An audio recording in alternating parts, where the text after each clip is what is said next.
परिवहन मंत्री आणि एसटी महामंडळाचे नवे अध्यक्ष प्रताप सरनाईक आपल्यासोबत आहे। आपण त्यांच्याशी बातचीत करणार आहोत। सर, आज तुम्ही एसटी महामंडळाच्या अध्यक्षपदाचा देखील ताबा घेतला। नुकतंच जाऊन तुम्ही सौरभ विजय जे सचिव आहेत, प्रधान सचिव, त्यांची सुद्धा भेट घेतली वित्त मंत्रालयाची। काय तुम्हाला आश्वासन दिलंय? 44% पगार अजून झाला नाही, पगार तर ताबडतोब जी रक्कम आहे 120 कोटी रुपये ती ताबडतोब आजच्या आज आमच्या महामंडळाकडे येणार आहे आणि त्यानुसार 3 दिवस लागोलग सुट्ट्या म्हणजे शनिवार, रविवार आणि सोमवार सुट्ट्या असल्या कारणानं मंगळवारी सर्व कर्मचाऱ्यांच्या खात्यामध्ये तो जमा होईल।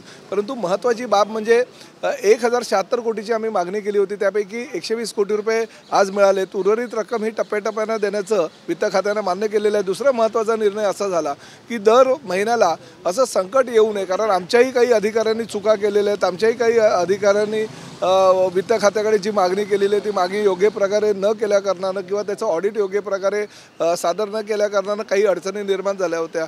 त्यामुळे अतिशय सकारात्मक चर्चा होऊन भविष्यामध्ये जो पगाराची जी रक्कम आहे ती पूर्णपणे 1 महिना ॲडव्हान्स आमच्या खात्याकडे जमा होणार आहे। त्यामुळे 7 तारखेपर्यंत सर्व कर्मचाऱ्यांचे पगार दिले जातील। पण एसटी कर्मचाऱ्यांसोबत अशी वागणूक का सातत्यानं मिळते? यापूर्वी देखील आंदोलनं झाली, आता देखील आंदोलनाच्या पवित्रात एसटी कर्मचारी आहे, पण तुम्ही त्याच्यामध्ये एक दिवार म्हणून उभे राहिलात, एक भिंत म्हणून उभे राहिलात आणि तुमची बाजू मांडली। भिंत म्हणून सरकार उभं आहे, कारण शेवटी मी सरकारचा एक घटक आहे। मुख्यमंत्री म्हणून देवेंद्रजी फडणवीस, उपमुख्यमंत्री म्हणून एकनाथ शिंदे साहेब आणि अजितदादा पवार हे सकारात्मक आहे। परंतु अधिकाऱ्यांमध्ये काही समन्वय नसल्या कारणानं किंवा आमच्या खात्याच्या अधिकाऱ्यांनी योग्य प्रकारे प्रस्ताव सादर न केल्याने अशा घटनाने अशा गोष्टी घडत होत्या।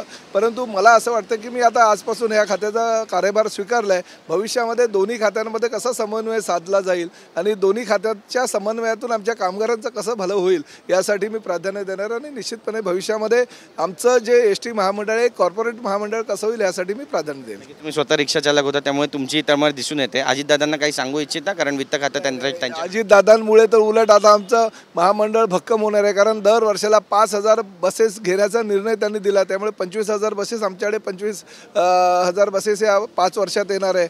आणि अजितदादा अतिशय सकारात्मक पद्धतीनं आमच्या डिपार्टमेंटकडे बघतायत, म्हणून आमच्या डिपार्टमेंटला हे दिवस दिसले आहेत। उपमुख्यमंत्री श्री एकनाथ शिंदे साहेबांनी ज्या पद्धतीनं काल आमच्या वित्त खात्याच्या अधिकाऱ्यांबरोबर चर्चा करून हा तोडगा काढला, त्यामुळे सुद्धा काही प्रश्न जे निर्माण झाले होते ते रद्द झाले। आणि मुख्यमंत्री म्हणून एक देवेंद्रजी फडणवीस तर बारकाईनं लक्ष ठेवून आहे। त्यामुळे महायुतीच्या सरकारच्या ह्या कार्यकाळामध्ये अतिशय चांगल्या प्रकारे सकारात्मक निर्णय हा एसटी कर्मचाऱ्यांच्या बाबतीत भविष्यातही घेता येईल। तुम्ही मुख्यमंत्र्यांच्या भेटीला आला, अजितदादा म्हणतात की एसटी कर्मचाऱ्यांच्या पगाराबाबत मुख्यमंत्र्यांशी बातचीत करावी लागेल।